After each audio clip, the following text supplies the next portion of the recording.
Soul whispers എക്കോയുടെ പുതിയൊരു അധ്യായത്തിലേക്ക് എല്ലാവർക്കും സ്വാഗതം.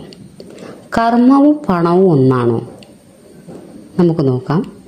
പുരാതന ഇന്ത്യൻ ഗ്രന്ഥങ്ങളായ വേദങ്ങൾ കർമ്മം, പണം, ആത്മീയ വളർച്ച എന്നിവയെക്കുറിച്ച് വിലപ്പെട്ട ഉൾക്കാഴ്ചകളാണ് നമുക്ക് തരുന്നത്. അതുകൊണ്ട് തന്നെ ധർമ്മോ രക്ഷതി രക്ഷിതഃ എന്നാണ്.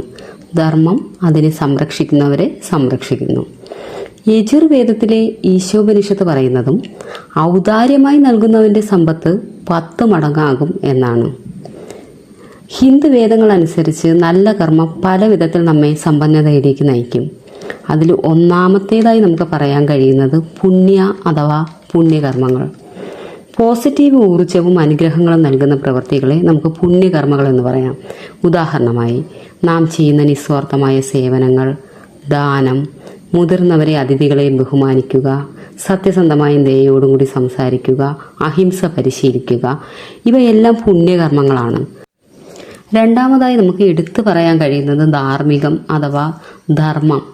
ധാർമ്മിക സമ്പത്ത് സത്യസന്ധമായ അധ്വാനത്തിലൂടെയാണ് നാം നേടുന്നത്.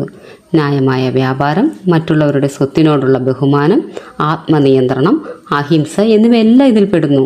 ഇതെല്ലാം നമുക്ക് ലഭിക്കണമെങ്കിൽ നമ്മുടെ നല്ല കർമ്മത്തിലൂടെ മാത്രമേ കഴിയുകയുള്ളൂ. അങ്ങനെ കർമ്മവും പണവും ഒന്നാണ് എന്ന് നമുക്ക് മനസ്സിലാക്കാം. എല്ലാവർക്കും നല്ലൊരു ദിവസം ആശംസിക്കുന്നു. Thank you for watching Soul Whispers echo.